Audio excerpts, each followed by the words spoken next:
This had to be sometime around 2010, give or take a year or two, something. I was sitting in a gymnasium in Pasadena at a church with lots of tables set up in this gym at lunchtime.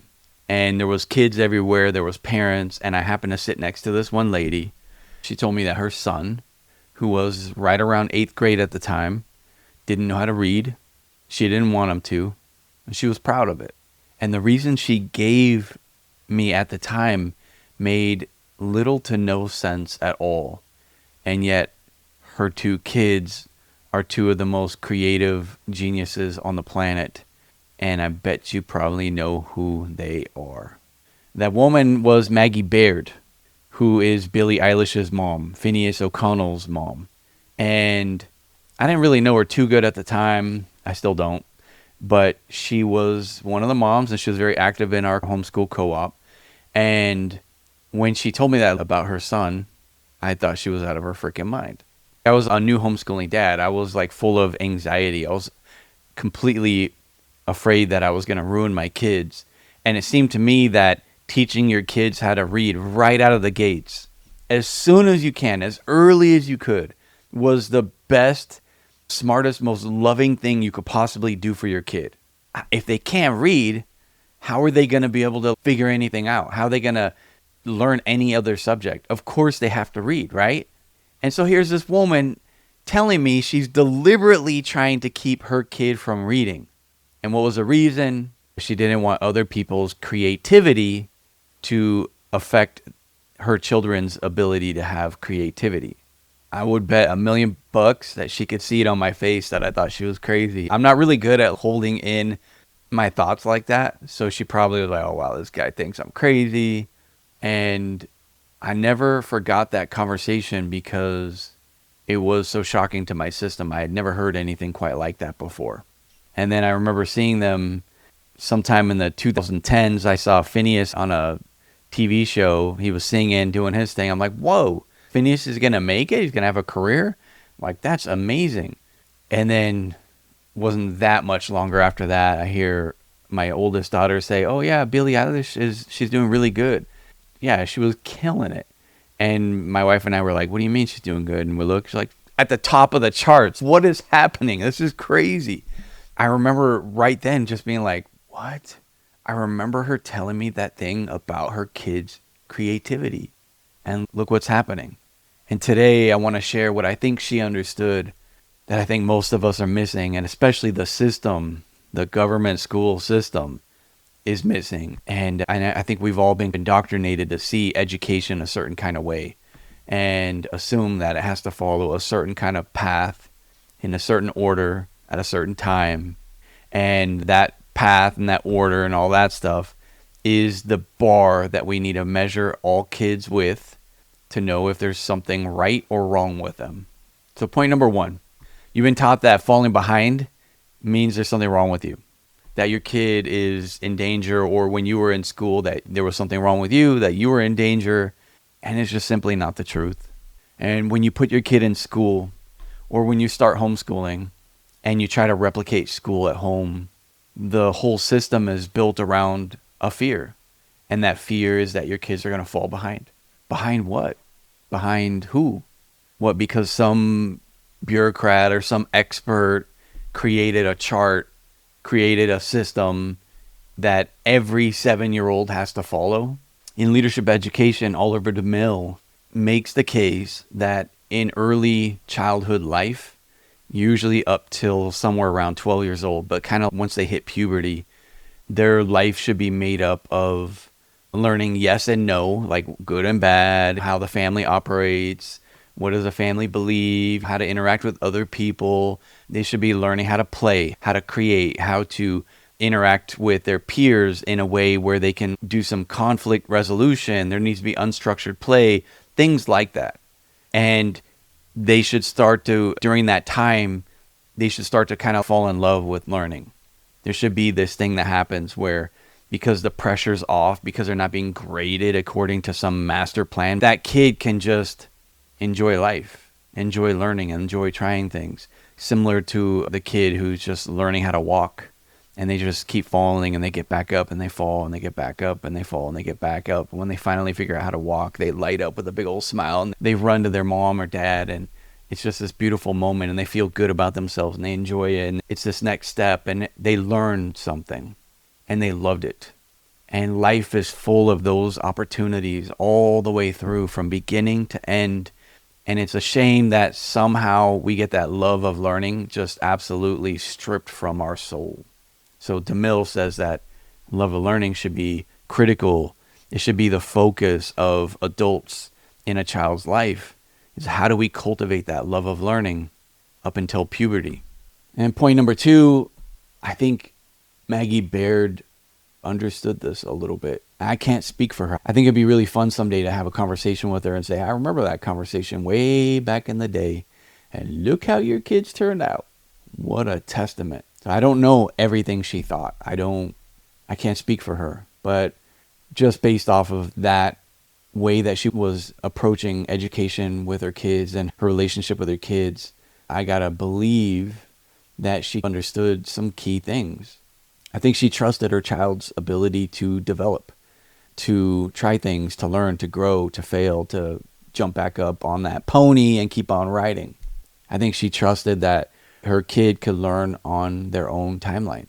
I bet you Phineas can read now, even though he couldn't read back then around 8th grade. I bet you he can read now. And I'm sure she wasn't negligent. I'm sure she was a wonderful parent. And I'm sure she created an amazing environment for her kids to learn and grow and explore and try things. And that she was being intentional. Even though her kids didn't know how to read, she was being intentional. It was by design. There was a purpose for it. She was talking about, I believe, when she pointed out, like, I don't want my kid to learn, being forced to learn how to read and have other people's creativity injected into their brain.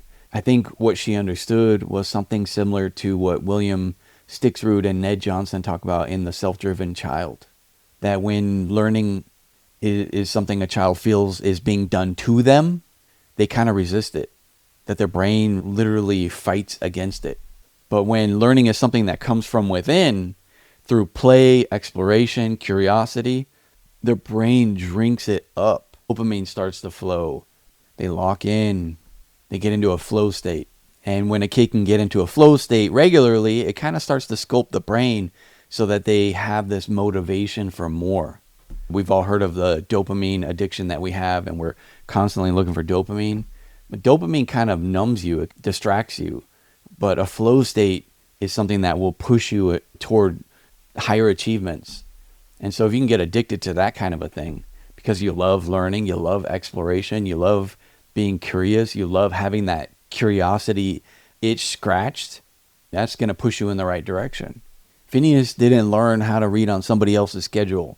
What he learned was how to be curious and creative and interact with his world. I remember hearing one of the songs that they have, he came up with the beat in the song from I guess they were over in England or something like that. And the crosswalk thing has a certain sound to it. And he recorded that sound and he made some changes to it or whatever. And that's in their song. He learned how to engage the world. He learned how to be creative. Point number 3 is the real cost isn't falling behind. It's falling out of love with learning. There's a really neat poem that literally is about this. It's by Helen Buckley and it's called The Little Boy. And you can Google it and read it. It's phenomenal. Actually, I'll even put a link in the description so you can go right to it. But it's literally about that. It's literally about a boy who starts school and he loves drawing and he loves being creative and all that stuff. But because the teacher commands him to do certain things a certain kind of way, over time, the creativity gets robbed from the child.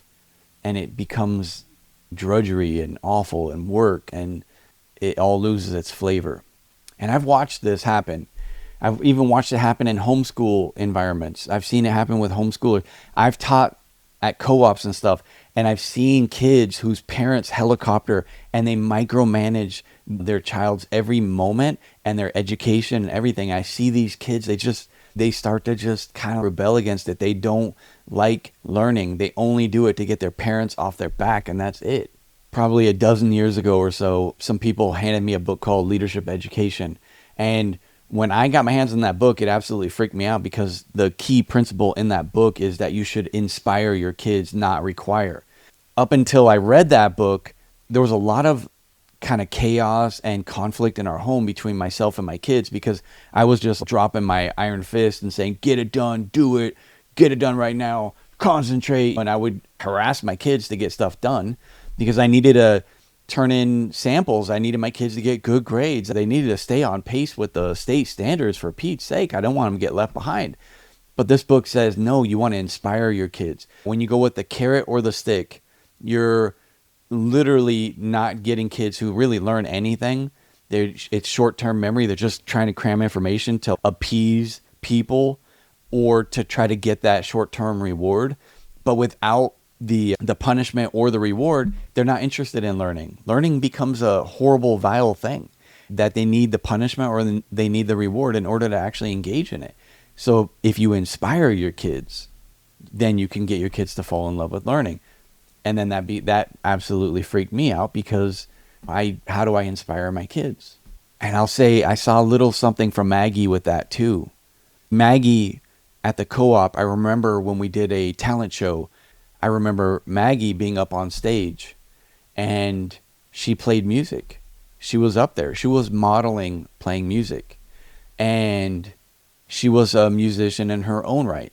And so she was modeling that. She was inspiring her kids. And I would bet money her house was music oriented. I bet you it was fun. I bet you it was loaded with instruments and music. And they sang and they danced together and they did all that kind of stuff. And they created a culture around it. And Maggie would have been front and center in modeling that kind of thing. I bet you $1 million. And that's what that book talks about, leadership education. And if you want to have leaders, something like Finneas and Billie, or even like my kids, you got to learn how to be inspirational. And it's not that hard. It feels daunting. It feels scary, but it's not that hard. So let me ask you this question. Let me leave you with this question. If you stripped away every standard, every benchmark, every test score, does your kid love to learn? Because that's the thing that's worth protecting. Everything else can be caught up on. Finneas could learn how to read in 12th grade and exit the whole school system dealio knowing how to read just like everybody else. What does it matter if he learned how to read early on or later on? What does it matter? But if he loves to learn, that's the thing that really matters. But curiosity, once it's been actually stamped out by the rigid system that we put our kids in, that's a hard thing to resurrect. That's hard to bring back. It's hard to revive that. I think Maggie knew that. And I wish I would have caught on to what she was saying then. Took me a lot longer to figure it out. But I think that's what she was saying. I think that she knew that. Look, if this is something that hit home for you and you worry about that kind of thing with your kids going into the system, coming out like zombies, they don't have any initiative. They don't know how to think for themselves. They have no curiosity. They're just dead, lifeless zombies who then, I don't know, go off to the military because they don't know what to do with their life. And you just see this kind of pattern playing out a lot. And you're worried about it and you don't want that for your kid. That's what this channel's about. So stick around, hit subscribe. And for you dads out there who are homeschooling your kids, whether you're the one at home doing the homeschooling or you're the parent who works, if you got kids who are homeschooling, you're a dad, I have a school group. There's a link down below. It's free. Come join.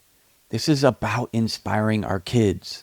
We as dads need to be better about inspiring our kids. And there's a lot of things that we can be doing, some of which seem impossible. And if you watch any of my prior videos, you'll see I struggle with a lot of stuff. But I figured out some things. I figured out how to make things work so I can inspire my kids. And the same thing can be true for you. Trust me, if it was true for me, it's true for you. And if there's that thing inside of you that you just kind of think, what am I even doing? Am I the dad I want to be? What do my kids think when they look at me? What are they going to think when they're adults? Are they going to think highly of me? Am I just faking it? Am I contributing to their life? Am I showing them the way? That kind of stuff. Come join the school group. That's where you need to be.